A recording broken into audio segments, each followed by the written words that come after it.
بینرین برز افدمو همو دمین و بخیر. بری چند روزان لباشور کردستان گروپ گنج دست دریجیا کچک کرد کرن. او کچی تمنوی دبن 18 سالان ربو. او بخواه کاتاستروفه که گلکی مزنه جگلک آلیاندا او پیدوی به جزاین سزاین قانونی ین پیوست دبه. گلو اف دیارده ده جواکا کردی دا جبره ده هبو و شارتی بو لی اف دیارده که نویه. دزگهین راگهاندنه به چرنگی دانستاندن به وی دیارده به وی بویاره را کرن و اگر جواک وره پیش قیرانه که دوی دزگهین راگهاندنه به چرنگی پیر دانستاندنه بگن. هیرو میوان ما الاستودیو برز ناصر حسامی هلبستوان و نویسکار و کاک اکرم اونن دکتور روزنامه‌وانی و مامۆستای زانینگەها مێردینێ هون هەر دژی بخێر هاتن. بویەر بسەرێ خوا بویەرێکە کاتاسترۆفە بویەرێکە مەزنە ماڵوێرانیەکە ji ماڵباتێکی را و ji gelek ماڵباتان را ji her di aliyan ra. Lê ev bûyer meran hişyar dike eger civaka me were pêş qeyranekê were pêş krîzekê divê dezgehên civakê bi çi rengî danûstandinê wê krîzê ra bikin û erkê ra gihandinê çi ye. Lê berî van min dixwast ez zanibim ji we herdin hûn her dijî di nav rojnamevanî de ne. Bûyerên ji vî rengî gelo ji berê da di nav civaka me de rû didan lê ji ber şermê û şerefê ev tişt dihate veşartin û roja hîro ji ber ku dezgehên ragihandinê pêşketîne ev diyarde ev bûyer derdkevine ser rû û têne gotûbêjkirin. Ev kevne yan nû ye? Na bi hiç şeweyek ew taze niye. Bi pêçawanê ewê ke hendek kes jî basî dikin taybetî şar û navçeyekî jî niye. Piştî we li konî da rûî dawe û bo êsta ji lewaneya li her komelgayek da ke bîrî lê bike we rû bide. Belam ئێستا بێزگە لە مێدیا تۆڕە کۆمەڵایەتیەکانیش ئەو لەسەر ئینترنێت و ئەوانەش دەنووسن ئەوەش دەورێکی زۆری هەیە لەوەدا کە خەبەرێک بڵاو بێتەوە و کاتێک دەچێتە هەموو ماڵێک سەرنجێکی زیاتر ڕادەکێشێ بۆیە بە گشتی حساسیەتی مەسەلەکە زۆرتر دەبێت لەم مەسەلەیەدا بە تایبەت ئەوە کە ئەو قوربانیەی کە دەستدرێژی کراوەتە سەر ئاوارە بووە ئەوەش تا ڕادەیەکی زۆر ویژدانی خەڵکی هەژاند و ئەوەش بوو بە هۆی ئەوە کە مەسەلەکە زیاتر دەنگ بداتەوە لەبەر ئەوەی ئێمە هەمومان دەزانین لە ساڵ و چەند مانگی ڕابردوودا بە تایبەتی لە هەولێر خەڵکێکی یەکجار زۆر یارمەتی کۆ کردوێتەوە بۆ ئاوارەکانی ڕۆژاوە بەرەو پیریان چوون یارمەتیان داون کەسانێک هەبوون کە لە دەمی منداڵی خۆی گەڕاوەتەوە داوێتی بە ئاوارەکان و خەڵکێکی زۆر لە باشووری کوردستان هەوڵی ئەوە بووە هەموو هاوچارەنووسی و هاودەردی و هاوپشتی خۆی نیشان بدا بڵێ ئێمە هەموو کوردین بڵێ ئەگەر کورد لە پارچەیەک لێی قەوما ئێمە بە بەشێک لە جەستەی خۆمانی دەزانین و لە باشوور ئەوە کراوە بە بەرینی کراوە ئێستا بۆ خەڵک وەکو تراژدیەک وا بوو کە ببیستن یەکێک لەو قوربانیانە یەکێک لەو ئاوارانە بۆتە قوربانی دەستدرێژیەکی ئاوە بۆیە خەڵکەکە زۆر پێی هەژان یعنی کاک ناسر دەبێژێ ji ber ku keçik پنابەر بوو ئەو یا ئێکسترا بوو تراژیدیەکە مەستر گەلۆک وڵاتێکی جوان وڵاتی غەربێ تشتێکی ژوی رەنگی وێ ڕوودابا وێ civakê bi çi rengî reaksiyon nîşan bida normal bi sed hezaran xelk dadkevine cadeyê ne ku ji bo herin pêş dezgehekê dewletê ji bo ku ji civak bi xweş xwe re îspat bike em rê nadin bûyerên ji vî rengî gelo cardin eynî pirs bes bi şêweyekî din reaksiyon divya bû bi çi rengî bê yani rastiya xwe bûyerê bi vî rengî bi vî rengê ku niha bû li Hevlêrê bawerim di nava Kurda de hinekî kêm bû berê yani li cem em dizanin li welatê me de revandina jina hebû yani revandin em dê keç û hortekî şev hez dikir ya dê ya aliyê keçe ya aliyê kur problemê wan heba nedidane hev jî lê hev di revandin ew nava Kurda de berê hebû bi min bûyerek bi vî rengê ku niha li Hevlêrê bûye yani bi guhertina civakî a Kurdî bi guhertina aborî a Kurdistanê heye bêguman bûyerê wiha jî wiha diyar e bi xwe re tîne dikarim bêjim heya derecakê bi vî üslûbî bi vî üslûbî bûyerê were heger hebû ji nav Kurda pir nadir bûn berê یعنی مگوت وەک مگوت بوویەرێک ئەم بێژن ڕەڤاندنا ژنان ناوا کوردادە ئەم بێ وەک دیرۆکی وەک ترادیسیۆنەل هەیە هینیژی بەرکی هەیە نها پرکێن بووە لێبوویێری vê awayekî destdirêjaiya em bêjin keçek heta bi emelekî biçûk em bêjin bi vê üslûbî û 5-6 zilam em bêjin bi hev rekaribin bikin pir nadir bûn nav Kurda de yani ji bo wê jî belkî sebebê wê ew bû jî ki nebes keçik tenê ji bo ji Rojavayê Kurdistanê bû ji bo ki belkî bûyerek were li hemberî em bêjin keçek emelekî zar ode û bi 5-6 zilam bi hev bûyerek kirin ji bo wê belkî xelk hinekî li hember wê wek hat aciz bû. Tedî bûyerê gelek alî wê hene. Em niha li vê derê ez dixwazim bi rastî hinekî fokus bixwim ser reftara medya Kurdî ragihandina Kurdî berember vê bûyerê wek qeyraneke civakî tu dibêjî guhertin di civakê de çê dibin û ji ber wê yekî jî diyardê ji vî rengî derdikevine rû gelo em li pêş civakekê ne ku kultûra rojnamegeriya paparazziya were pêş. Di rastiya xwe de yani ez bi Kurdî eger ez dirêj dikim yani medya Kurdî divê bûyerê de ez dikarim bi tevayî eger aliyê pozitif jî hebûn lê bi tevayî roleke negatif lîstin. Yani medya Kurdî berî her tiştî divê wek înformasyon bidana civatê lê divê di çerçeva de bêk civatê bînin geleyanê bêk weqîetê pir dramatîze bikin. Yani ki ji bo civatê bînin geleyanê û civatê em bêjin civat hinekî li hev keve. Medya Kurdî heya derecakê roleke wiha lîst wek paparazziya kir wek sensasyon kir. Yani ew biya min ne rola medya Kurdî bû heta ne a Kurdî jî di kîja welatî bî jî medya dibê rolek wiha nerêze. Medya bilakis heger medya welatekî bi di welatê xwe dibihêle ki civat li ser hev bi civat homojen bi civat ji hev dûr nekeve heya derecekê rolek wiha bilêze. Lê divê bûyerê de ez dikarim bêjim medya Kurdî heya derecekê roleke negatif lîstin ki civat anîn geleyanê. Berê Kak Nasir yani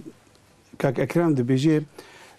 civat hate hêrskirin bi rengekî bêmane gelek kes ew ê han ku medya Kurdî dişopînin dibêjin hinek dezgehê ragihandinê Kurdî hene eger ji dest wan bata wê kamîreyê biçûk bi keçikê re bijandine de ji bo zanibûna ka live çi çê dibe bes ji bo mesela ku bi erebî jê dibe sebq sehefî yani berî her kesî min ev rûdan derxist yani di roja duwam da hevpeyvîn bi keçikê re hate kirin kesek nizane yani wê sûda wê hevpeyvînê hem li keçikê hem li civatê wê çiba. Cardin di derbarê medya hane ku ji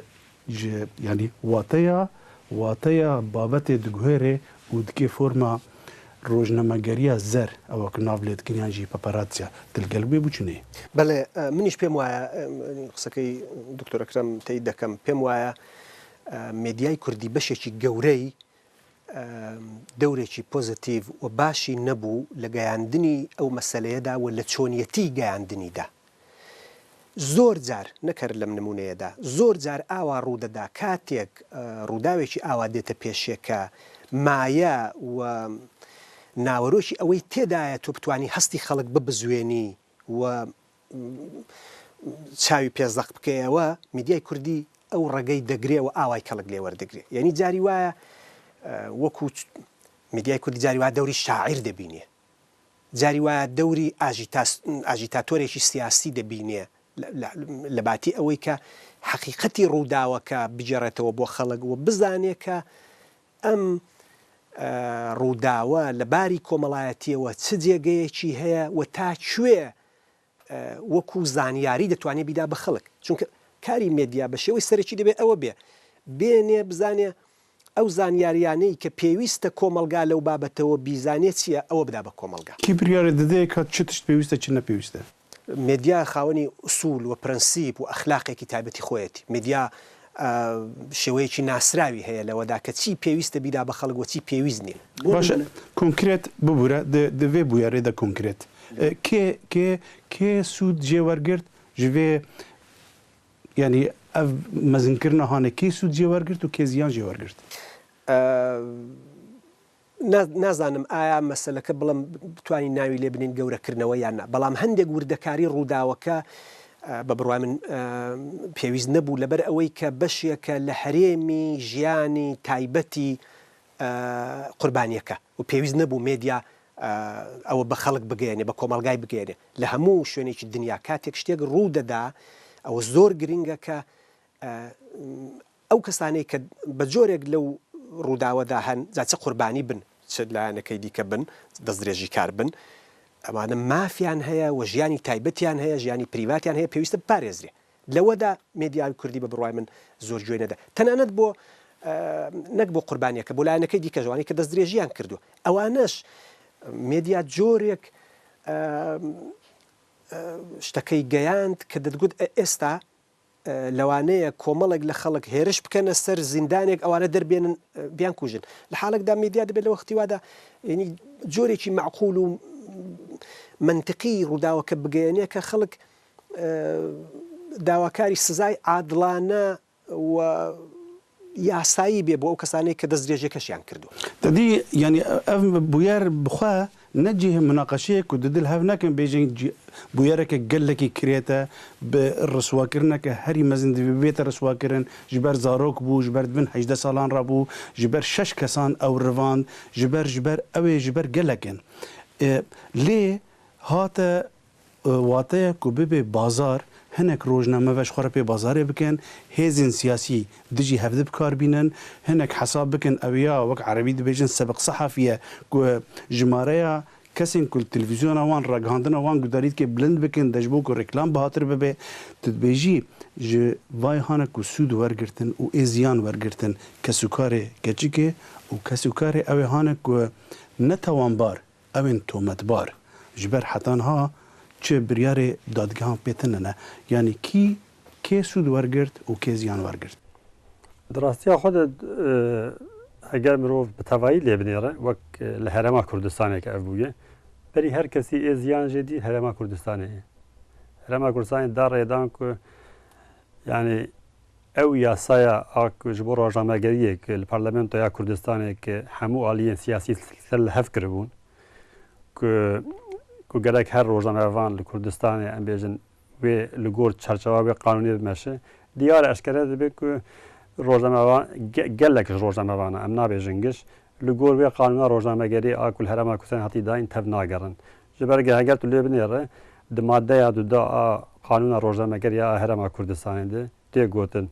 dibêje lazim e dema ku dana înformasyonê de neheqî li şexsiyeta mirova neheqî li grûpên ê olî li grûpê ê civakî li grûpê û her wiha cinsî nêkirin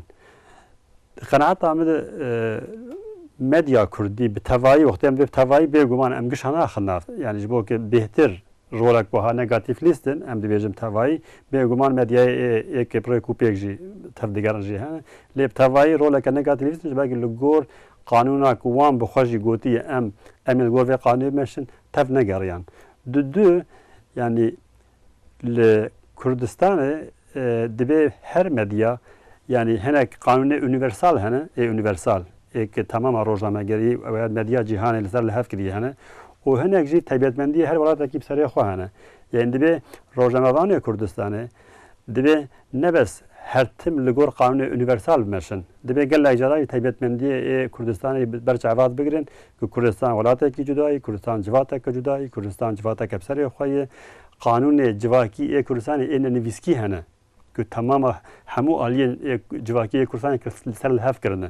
dibe ku rojnamevanê Kurd jî karibe wê taybetmendiyê jî bibîne û dema ku bûyereke bi vî rengî an bi awakî dixewime ku hesibîne dikare tehsîlê pozitif an negatif li civatê bike dibêjin taybetmendiyê ê civaka Kurdî bi taybetî berçavat bigirin divê bûyera ku konkret ana em behs dikin rojnamevanê Kurdistanê an medya Kurdî ev taybetmendî berçavat negirtin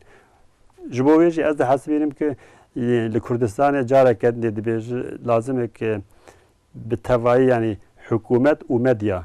li hev bicive û karibe dîsa ku yani hududê medya ji ku heya kuyê û hududê hikûmet ya Herêma Kurdistanê ji ku heya kuyê karibin ew li hev bikin û kî derkeve derê vê çerçeveyê jî dibe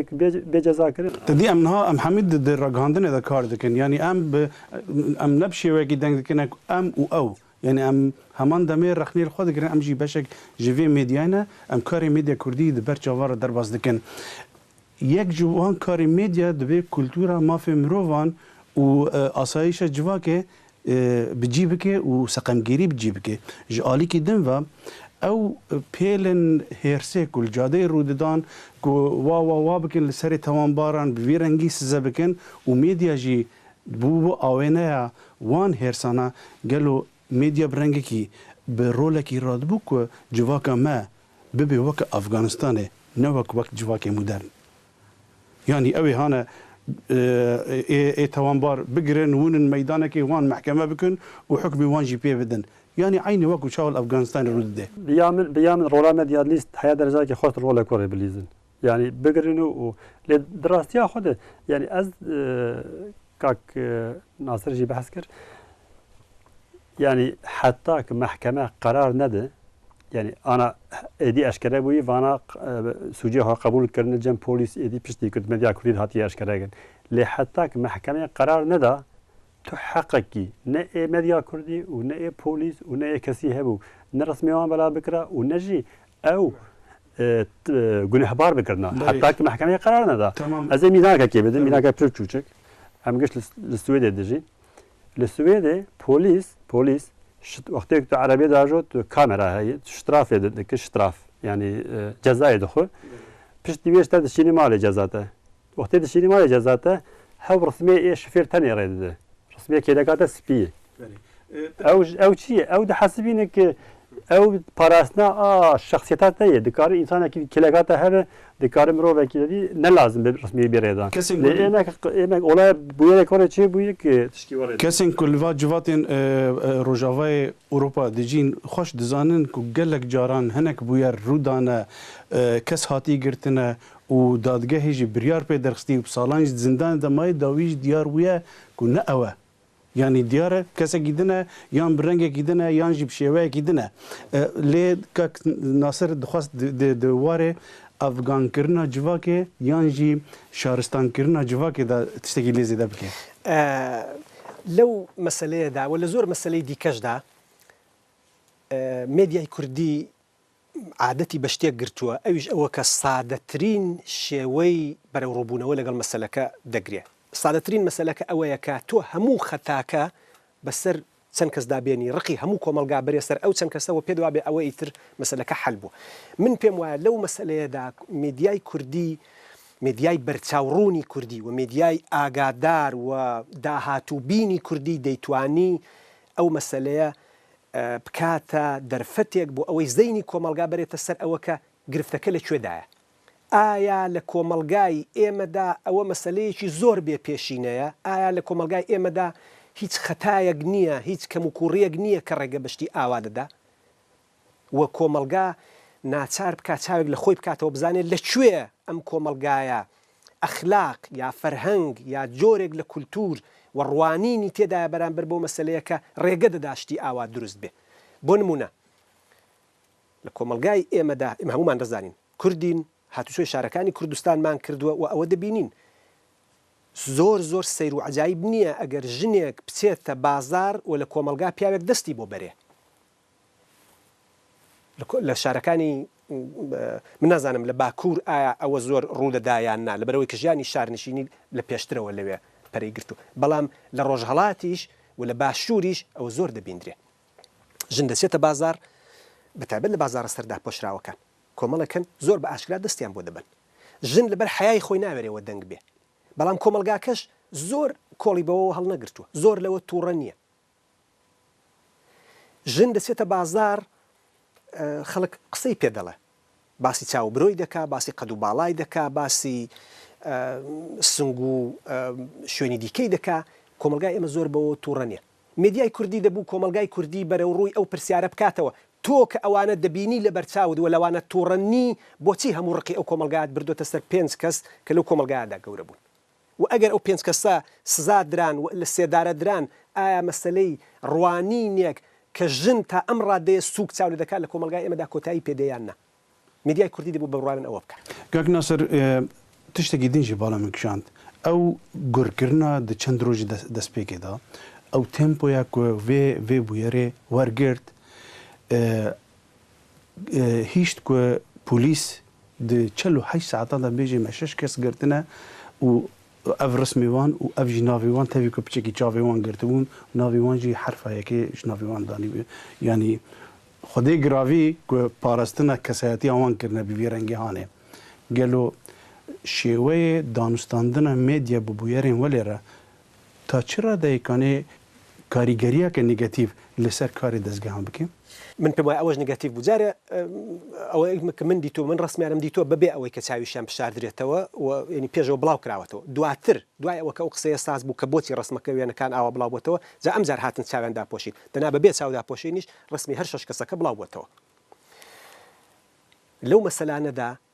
ئەوەش لایەنێکی نگاتیڤی چۆنیەتی بەرەو ڕووبوونەوەی میدیایە لەگەڵ ئەو مەسەلەیەکە تو لە هەر کۆمەلگایەکدا ڕادەی ڕێزگرتن لە مافی مرۆڤ ئەوەیە کە ڕێز لەو کەسانەش بگری کە لەبەر گوماندان ڕێز لەو کەسانەش بگری کە لە بە هەر هۆیەک پلەیەکی کز و لاوازیان لە کۆمەلگاکەدا پێ بۆ هاتۆتە پێشە یا دزی کردووە یا تاوانبارە یا ئەوە مافی مرۆڤ تەنها بریتی نییە لە پاراستنی مافی ئەو کەسانەی کە ئێمە پێمان وایە حەقیان هەیە یا ئێمە خۆشمان دەوێن یا بە پێی ئەخلاق و فەرهەنگی ئێمە دەجوڵێنەوە مافی مرۆڤیانی ڕێزگرتن لە مافی ئەو کەسانەی کە تاوانیش دەکەن لەوەشدار ئەوە لە بەرچاو نەگیرا کە ئەو کەسانە دایکیان هەیە بابیان هەیە منداڵەکەیان سبێن دەبێت بچێ بخوێنێ لە مەدرسە نفشەکی تێ پشتیوان ینی بەلکی پارێزەرێک نەوێرە بێ خۆ بکێ پارێزەری وان تو چ دەبێجێ کاکەکرا بیامە دەریان هاژین بەحس کرد ینی ئەو یەکژێ بیا من هەگەر مەدیا وەڕێ نەگاتیڤ ڕۆلێک نەلیستا پۆلیسی دکاری بوو بوی ئوسلوبی معاملە بۆوان نەکرا لێ مەدیا ڕۆلێک وها نەگاتیڤ لیست کە جوات بەڕاستی جواتانین گەلەیانێک پر دراماتیزە کردن ji bo wê jî diyar polîsî biya min tevîk civat hat gelêne jî polîs heq û hiqûqekî wê tune bû ki bi vî üslûbî berî ki mehkeme biryarê bide qerarê bide ki ew rismiya wan bela bike û navê wan bela bike û bidin yanî ji xelkê re raya geştirî bi eşkere bikin yanî li gor maddeya a 423 a Iraqê Iraqê tevayî ne a Kurdistanê a Iraqê a hiqûqî yanî gerek polîs radeyî mehkemeye bike mehkeme lêkolînê bike û piştî mehkeme qerarê bide heqê wan hey êdî kî be gunehbar bikin an jî berdin ev reftarihan bibûre ez te bibirim ev reftarihan vedgerê ser nezaniya kadirê ragihandinê lê viyana têkdanê biya me hem ê kadrê ragihandinê û hem jî kadrê ê polîs kar dikin yani ez ne îxna ki polîs bi zanetî resmiya wan bela kirine bi ihtimalê Kurd ji nezanî bela kiriye wek mesela ana hat gotiye xelk hatî geleyanê aciz bûyî xwestî zûzû bi awakî hinkê xelkê sakin bikin lê li vir pirsa herî girîng hem rojnamevan û hem jî polîs li Kurdistanê wiha diyarê dibe her ji wextekê heya wextekê bên perwerdekirin înformasyon bê dain yani ji bo polîsê ê herêma Kurdistanê jî ku her çi xas wan wek polîs dîsînî jî lê wiha diyar e perwerdeyek baş nas dînin ku heta nikar fêm bike ku berî mehkeme qerarekê bide ew heq dixwe dibînin ki risim bera yani tiştekî pir elementar di qanûnek universal a cîhanekî jî heye û di qanûna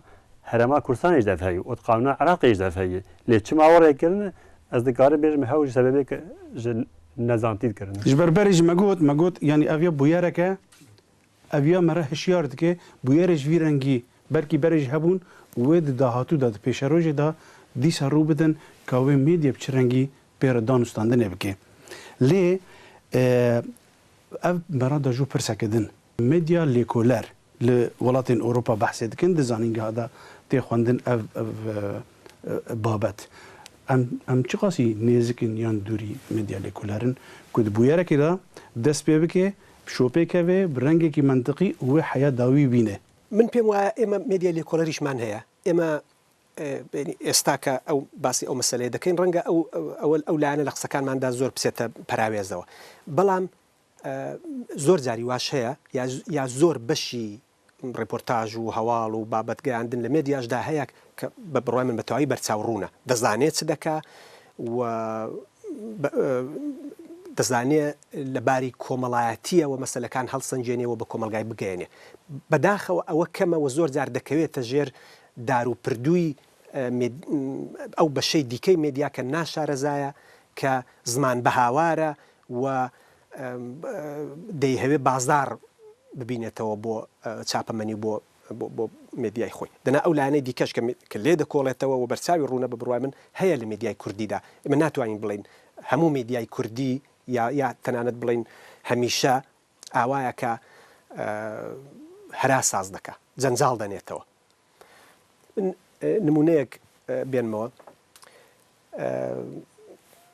بینێک لەوە پێش من لە هەولێر بووم منداڵێک ون ببوو منداڵێکی چکۆلە ڕەنگە تەمەن 2-3 ساڵ لە دایکی هەڵبڕاوە لە دەرگا هاتۆتە دەرێ دایکی ئاگادار نەبوو منداڵەکە ون بووە و پۆلیس ئەو منداڵی دیتوتەوە ڕۆژنامە ئاگادار بوون کە ئەوە منداڵێکی ئاوا ون بووە ڕۆژنامە نووس منداڵەکە هێناوەتە سەر تەلەڤیزیۆن کە ئەو منداڵە دیتراوەتەوە ئەوە ون بووە و جارێ نوتقێکی لەسەر ئەوە کردووە کە دایکانی ئێستا فەرقیان هەیە لەگەڵ دایکانی قەدیم ئاگایان لە منداڵی خۆیان نییە ئەوە تا منداڵەکەی ون بووە و دوایی پۆلیس هاتۆتە سەر تەلەڤیزیۆن ڕێنمایی دایکان دەکا کە پێویستە ئاگاتان لە منداڵی خۆتان بێ بۆ ئاگاتان لە منداڵی خۆتان نیەوە منداڵ هاتۆتە دەرێ ون بووە لەم کۆڵانە لە حاڵێکدا ئەوە مەسلەیەکی زۆر بچووکە ممکنە بۆ هەموو دایکێک بێتە پێش و ئەو پرسیارە ناکە نە ڕۆژنامە نووسەکە نە پۆلیسەکە تۆ حەقت چییە ئەو منداڵە دێنە سەر مێدیا نیشانی خەڵکی دەدەی دایکێک لەبەر هەر هۆیەک 2 دقیقە چاوی خافڵ بۆ منداڵەکەی ڕۆیشت پۆلیس ئەین تۆ بۆ دێی منداڵەکە دێنێ سەر تەلەڤیزیۆن و نیشانی خەڵکی دەی و دایکی دەناسێنی کەس بێنێ لە کۆڵاندا ببێتە قسەی سەرزاری هەموو کەس کە دایکێک ئاگای لە منداڵەکەی نەبوو بەداخەوە مەسەلەکە بە بڕوای من بەشێکی ئەوەیە کە مافی مرۆڤ و پاراستنی مافی تاکەکان لە کۆمەلگای ئێمەدا نەبوو میدیا نەبوو پۆلیس و نەتەنانەت بۆ هاوڵاتیان بە تەواوی ناسراو نییە ئەم لەکوونە کاکە کرم ژێ مێدیا لیکولەر ڕاستیە خۆ ئەگەر ئەس لێ بێرم ینی ئەس بەحسا مەدیا زەر و پاپاراتسیە ناکەم بەحسا مەدیا کوردی ئاجدی بگەم کەناتا مێ پرۆبلەمەی مەدیا کوردی ئێ تەوریک و ئێ پراکتیکەنە پرۆبلەمێ هەر دوژی نوهاد ئەف بویرا داویژ مەر جارێنێ دا ڕێدان کە پرۆبلەم ئێ تەوریک و پراکتیکی پێشامە سەکنینە و ئە پرۆبلەمانە هین نەهاتنە چارەسەرکردن ji bo wê problemê ê teorîk em bêjin biya min perwerdeya a rojnamevanên Kurdî di warê teorîk de li ser parastina mafê mirov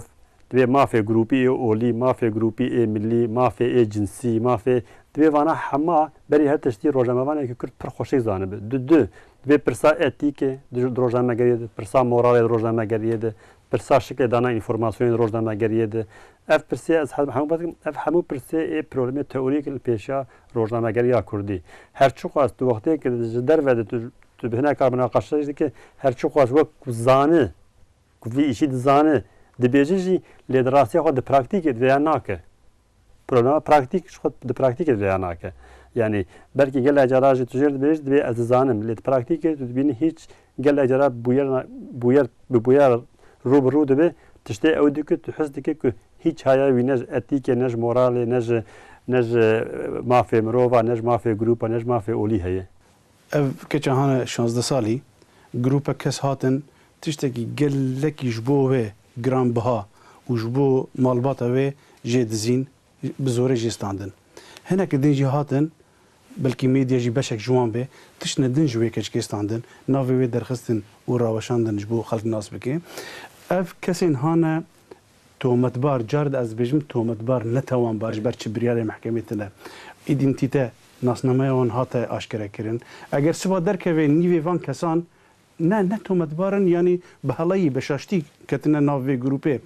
kî wê van însanan qerebû bike بە بڕوای من قەرەبووکردنەوەی ئەوە ممکن نییە قەرەبووکردنەوەی شتێکی ئاوە بەتایبەت بۆ قوربانیەکە دەزانین کە ئەوە تا کۆتایی ژیانی مۆرێکی داوە لە هەموو بیرکردنەوەی ئەو ئینسانە تازە هەر کارێک بکە بۆ هەر جێیەک بچێ و هەر بڕیارێک لە ژیانی خۆی بدا ئەوە سێبەرێکە بەسەر ژیانیەوە دەمێنێتەوە تا ئەو ڕۆژەی کە دەژی لە دەرونی خۆیدا و لە بەرچاوی کۆمەلگاش لە بەرچاوی خێزانەکەشی بۆیە ئەوە تازە قەرەبوو ناکرێتەوە بەڵام بە بڕوای من ئەوە گرینگە کە کۆمەلگای ئێمە فێر بێکە لە کاتی ئاوادا وەک ئێوە دەڵێن چۆن بتوانێ جۆرێک بجوڵێتەوە کە کەمترین زیانی هەبێ بۆ قوربانیەکەش بۆ تۆمەتبارەکانیش و بۆ بیرروڕای گشتیش چونکە بیرروڕای گشتیش بەوە بریندار بووە بێگومان ژمارەیەکی زۆر لە خەڵکی کوردستان هەن کە بیستنی ئەو خەبەرە هەتا قوڵایی وجودیان برینداری کردوون کاکەکرام زەحمەت نەبێتیش کورتی ینی وێ چاوە ئەو ئینسان بێنە قەرەبووکردن يعني بيامز إيدي بك بو برينك جبوان حتى جياناوان هذا إيدي دبي لجيكي حكومة هرما كردستان وقت حكومة هرما كردستان محكمة هرما كردستان دبي درباري نهاد درباري ميديا كو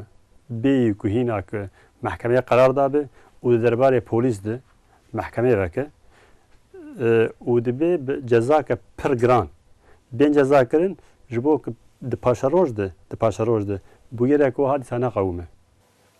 بەرێ بینەرن بەرێز ئەو ماڵوێرانیا لە هەولێری ڕوودایی ماڵوێرانیەکە یەکجار مەزم بوو بۆ کەچا کوردە 16 ساڵی و ماڵباتە وێ و پاشەڕۆژا وێ لێ مدیا کوردی ئەگەر بخوازە و ئەم جڤاکێکە شارستانی و سیڤیل لەسەر پرینسیپێ مافێ مرۆڤان و دادوەری ئاوا بکەن divê medya bi erkê xwe yî exlaqî beramber bûyerên ji vî babetê hîro û di dahatûda rabê. Spas ji mêvanên me re û spas ji karmendên Kurdistan TV li pişta kamerayê re spas ji were ku heta nal pêş ekranê me man û heta bernameyekê din her şad û bextewar bin.